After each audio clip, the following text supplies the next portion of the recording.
प्रभु श्री राम की कौन सी ऐसी लीला है या कौन सी वो चरित्र है जिसे बहुत पसंद करते हैं रमेश औखंदा निजी तौर पर, व्यक्तिगत तौर पर?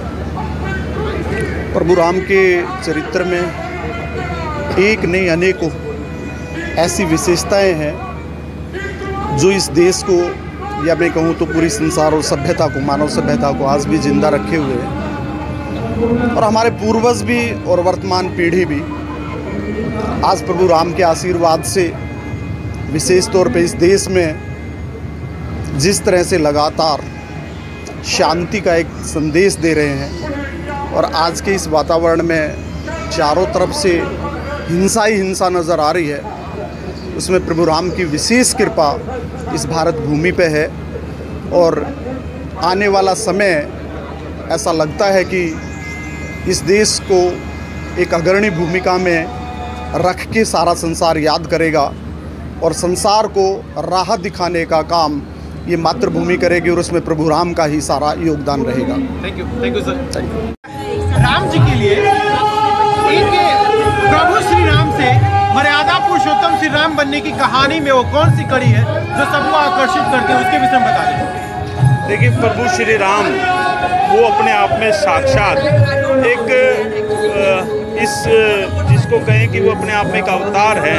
और उनके बारे में जितना कहा जाए वो थोड़ा है। और मर्यादा पुरुषोत्तम इसलिए कहा जाता है कि उन्होंने हमेशा अपनी मर्यादा में रहकर लोगों को एक सीख दी कि किस तरीके से हमें हमारी जो मातृशक्ति है, या जो हमारी देवी, जो अर्धांगिनी जो हमारे जीवन में आती है, उनकी भी हमें एक महत्वता रखनी चाहिए। उनका भी हमें कहीं ना कहीं उनका भी सम्मान करना चाहिए, और साथ साथ हमें पराई नारी की तरफ नहीं देखना चाहिए। वो पराई नारी जो हमारी अर्धांगिनी के अलावा कोई भी है, उसे अपनी बहन के रूप में, अपनी माँ के रूप में देखना चाहिए, ताकि हमारे जो कलयुग में भगवान श्री राम को पहले से ज्ञान था कि किस तरीके से कलयुग आएगा और यहाँ पर किस तरह की घटना होंगी, तो इसलिए भगवान श्री राम ने बताया कि मर्यादा में रहकर हमेशा मातृशक्ति का मान सम्मान करना चाहिए, और अपनी अर्धांगिनी के अलावा कोई भी नारी शक्ति हो उसको अपनी माता के रूप में, अपनी बहन के रूप में देखना चाहिए। सुरेंद्र जी, क्या ये संभव क्या है कि मर्यादा पुरुषोत्तम श्री राम अपनी धर्म पत्नी का परित्याग कर सकते हैं, वो भी गर्भावस्था के दौरान? एक मर्यादा पुरुषोत्तम से ये बात सहमत है क्या? देखिए, मैं तो इतना बता सकता हूँ कि बहुत ज़्यादा तो मुझे ज्ञान नहीं है, लेकिन भगवान श्री राम में जितना भी उनका जीवन रहा वो भगवान थे, लेकिन उन्होंने कहीं ना कहीं आने वाले कलयुग को ध्यान में रखते हुए लोगों को एक ज्ञान अर्जित करने के लिए जो भी घटना घटी उसको एक अपने संदेश के रूप में दिया कि हमें कितनी भी कठिनाई आए जीवन में, हमें कितनी भी परेशानी आए, लेकिन हमें सच्चाई का साथ नहीं छोड़ना चाहिए। और उनका हर एक जिस तरीके का उनका रूप था, जिस तरीके का, मैं तो मानता हूँ कि ये कहीं ना कहीं भगवान ने पहले से एक अपने मन में या एक लोगों को संदेश देने के लिए इस रामलीला का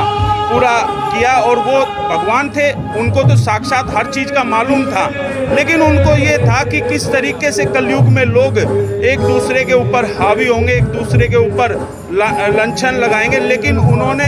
एक मर्यादा सिखाई लोगों को कि नहीं, हमें सच्चाई के मार्ग पर चलना है, हमें मर्यादा में रहना है। तो मैं मानता हूँ कि उनका जितना भी इस पूरे उसमें रूप रहा वो कहीं ना कहीं एक आने वाली पीढ़ियों के लिए एक संदेश के रूप में था, और एक तरीके के रूप। Thank you sir, thank you. प्रभु श्री राम की कौन सी ऐसी लीला है या कौन सी वो चरित्र है जिसे बहुत पसंद करते हैं रमेश औखंदा निजी तौर पर, व्यक्तिगत तौर पर? प्रभु राम के चरित्र में एक नहीं अनेकों ऐसी विशेषताएं हैं जो इस देश को, या मैं कहूँ तो पूरी संसार और सभ्यता को, मानव सभ्यता को आज भी जिंदा रखे हुए हैं।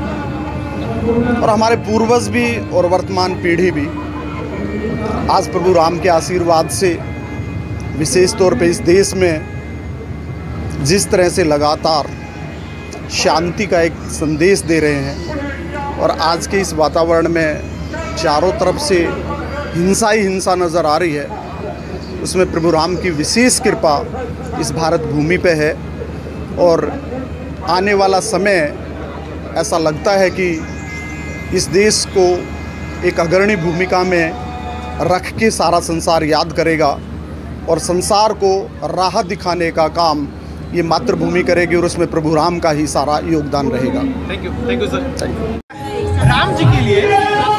एक प्रभु श्री राम से मर्यादा पुरुषोत्तम श्री राम बनने की कहानी में वो कौन सी कड़ी है जो सबको आकर्षित करती है, उसके विषय में बता दें। देखिए, प्रभु श्री राम वो अपने आप में साक्षात एक जिसको कहें कि वो अपने आप में एक अवतार है और उनके बारे में जितना कहा जाए वो थोड़ा है। और मर्यादा पुरुषोत्तम इसलिए कहा जाता है कि उन्होंने हमेशा अपनी मर्यादा में रहकर लोगों को एक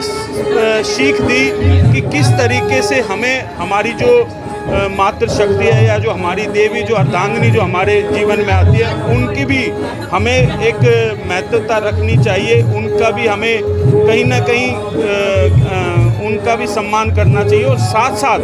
हमें पराई नारी की तरफ नहीं देखना चाहिए। वो पराई नारी जो हमारी अर्धांगिनी के अलावा कोई भी है उसे अपनी बहन के रूप में, अपनी माँ के रूप में देखना चाहिए, ताकि हमारे जो कलयुग में भगवान श्री राम को पहले से ज्ञान था कि किस तरीके से कलयुग आएगा और यहाँ पर किस तरह की घटना होंगी, तो इसलिए भगवान श्री राम ने बताया कि मर्यादा में रहकर हमेशा मातृशक्ति का मान सम्मान करना चाहिए और अपनी अर्धांगिनी के अलावा कोई भी नारी शक्ति हो उसको अपनी माता के रूप में, अपनी बहन के रूप में देखना चाहिए। सुरेंद्र जी, क्या ये संभव क्या है कि मर्यादा पुरुषोत्तम श्री राम अपनी धर्म पत्नी का परित्याग कर सकते हैं, वो भी गर्भावस्था के दौरान? एक मर्यादा पुरुषोत्तम से ये बात सहमत है क्या? देखिए,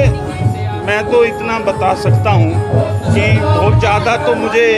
ज्ञान नहीं है, लेकिन भगवान श्री राम ने जितना भी उनका जीवन रहा वो भगवान थे, लेकिन उन्होंने कहीं ना कहीं आने वाले कलयुग को ध्यान में रखते हुए लोगों को एक ज्ञान अर्जित करने के लिए जो भी घटना घटी उसको एक अपने संदेश के रूप में दिया कि हमें कितनी भी कठिनाई आए जीवन में, हमें कितनी भी परेशानी आए, लेकिन हमें सच्चाई का साथ नहीं छोड़ना चाहिए। और उनका हर एक जिस तरीके का उनका रूप था, जिस तरीके का, मैं तो मानता हूँ कि ये कहीं ना कहीं भगवान ने पहले से एक अपने मन में या एक लोगों को संदेश देने के लिए इस रामलीला का पूरा किया। और वो भगवान थे, उनको तो साक्षात हर चीज़ का मालूम था, लेकिन उनको ये था कि किस तरीके से कलयुग में लोग एक दूसरे के ऊपर हावी होंगे, एक दूसरे के ऊपर लांछन लगाएंगे, लेकिन उन्होंने एक मर्यादा सिखाई लोगों को कि नहीं, हमें सच्चाई के मार्ग पर चलना है, हमें मर्यादा में रहना है। तो मैं मानता हूँ कि उनका जितना भी इस पूरे उसमें रूप रहा वो कहीं ना कहीं एक आने वाली पीढ़ियों के लिए एक संदेश के रूप में था और एक तरीके के रूप में। Thank you sir, thank you.